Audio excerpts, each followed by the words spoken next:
and raise children in that family environment. Second, we need to have a functioning educational system. Chicago public school system spends $6 billion a year. Half of the children drop out before graduating 12th grade high school, and the other half can't read at the 4th grade level when they graduate high school. So we have a complete disaster here. The politics have completely overtaken the educational system, and we just socially promote kids who cannot succeed in this challenging economic climate. Thirdly, we need to provide economic opportunity. And I find it amazing that the city budget, for example, of Chicago, which is also $6 billion a year, provides for wonderful flowers at the Millennium Park and down Michigan Avenue, and then you go to Roseland, Inglewood, Austin, Pullman area, and you see nothing but disaster. Absolutely. Now, why is it that with a $6 billion budget and a $3 billion county budget, that's $9 billion between the city and the county, we can't provide for economic opportunity in these inner city areas that are economically devastated? You can't find a coffee shop to buy a cup of coffee in these areas. It's outrageous. So we should focus where the need is in terms of developing economic opportunity, and our leadership currently is not doing that. So when you have failed family units, failed educational system, and no economic opportunity, you get violence, because people are left with nothing but to take away from somebody else to provide for their own needs. Now, as the United States Constitution in the Second Amendment clearly states, which was recently affirmed by the United States Supreme Court, that the Second Amendment means what it says, that people in the United States, God bless the judges, have the right to possess and own arms. Sure. I take that as an officer of the court, as a lawyer, I take it at face value. And I believe that the citizens in this country, and that's what makes us different than all the other countries in the world, that we have a right to arm ourselves and to protect our persons and our property. And I believe in holding periods before one is allowed to get a license. I believe in... How long? It should be a reasonable amount of time, a couple of weeks, a month, 30 days, so you can do a background check, a psychological test, a fitness test, to make sure they're not physically or psychologically impaired. They're not, mental patients who buy weapons to go out on a shooting spree. I think one should be able to have a whole waiting period, a reasonable background check. I think you should be limited to buying a one gun per month. You don't need to have an arsenal at home. But with all those reasonable checks, ultimately, I think that people should have the right to arm themselves, and particularly in the high crime areas. If a person who's going to break and enter into your home knows that you might be armed on the inside, they may think twice about coming in to take your stuff.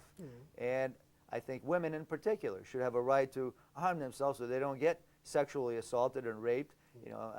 People should have the right to protect their family and themselves in the privacy of their home. Sure. And clearly the police is not doing it, and I don't see them doing it in the future.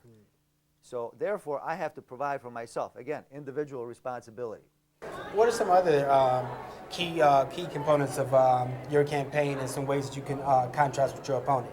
I believe that even though I've been in the office a long time, that I've been criticized as being some kind of an insider and that things won't change. Things will change.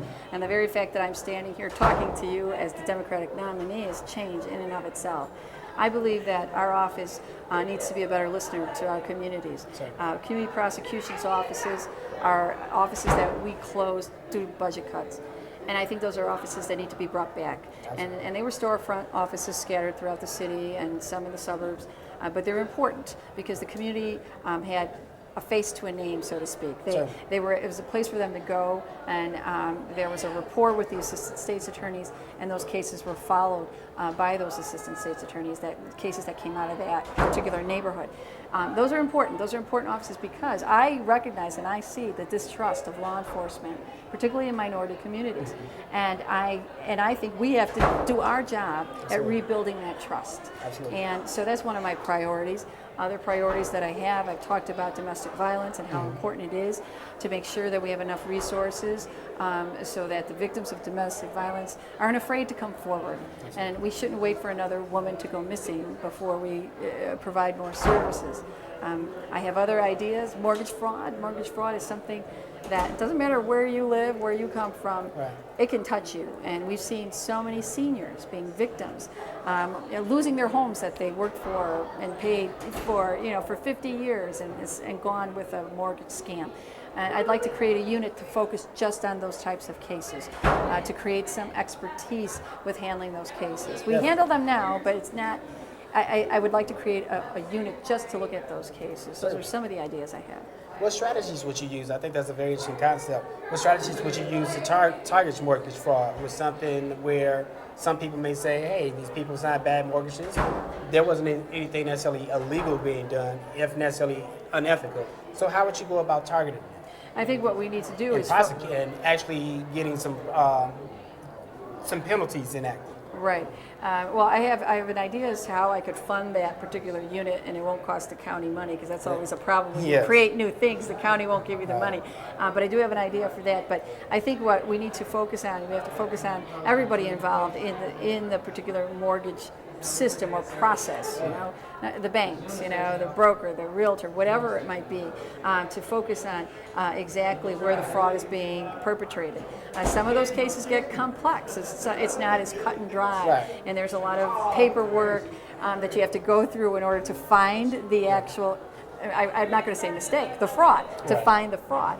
And so that's why it would be helpful to develop some kind of expertise on it in order to make sure we don't miss anything in those types of investigations. Absolutely. Well, my opponent, Anita Alvarez, has been a career government employee. She has never had a job in the private sector.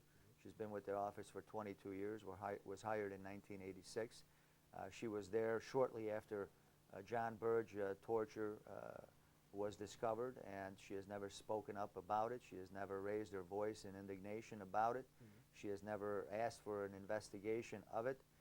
She has been a part of this privileged political club that has allowed her to become the second person in that office, second in charge, first deputy. And she was in charge of hiring at the office that has an annual budget of $140 million and 1,700 employees, and you only have 6% of the employees who are African American and 4% who are Latino. So there hasn't been the kind of diversity in the office. She has not fostered that. There are no African Americans or Latinos in senior positions other than herself and perhaps a couple of others, when clearly, we have 40,000 attorneys in Cook County. Some of the finest members of the bar are African American practitioners and Latino practitioners. So when my opponent says that she can't find any qualified persons to fill these positions, to me it just rings not true, hollow and false. And I believe that there are many fine attorneys who leave the office who are African American or Latino because they hit that glass ceiling. They can't get promoted. They are not mentored. They're not coached to become leaders in the office, and they are forced to leave after a couple of years because they get frustrated and go into the private sector. So I would strive to, number one, remove politics as a consideration, both in terms of hiring, in terms of exercise of the prosecutorial discretion, and in terms of how we run and operate that office. I would strive to have a first deputy who comes from the community, who is an African American, Latino, who can, if you have 90% of the people in the criminal justice system here in Cook County who are African American, don't you think we should have some African American attorneys, social workers, people who can understand some of the problems that these defendants are dealing with? I think we should. I think it would strengthen the system, not weaken it. I would also look at the use of prosecutorial discretion in prosecuting self-abusers as felons just because they got caught for the 15th time with possession of a controlled substance. I would use the concept of diversion. What alternatives would you have? Would you just misdemeanors? Would there be drug courts? Let me tell you, if they're under 21, I would use the concept of police station adjustments. So if they are arrested for the first or second time and they're under 21, I would not charge them with a felony immediately and ruin them for life. I would try to work with them and say, look, we're going to defer prosecution as long as you go and sign up to a mandatory drug treatment program, and we're going to check on you for a year to make sure that you complete it. Or you sign up for job training thereafter and you make sure that you complete it. So that prosecution would be deferred as long as you clean yourself up and go through a treatment program and a job training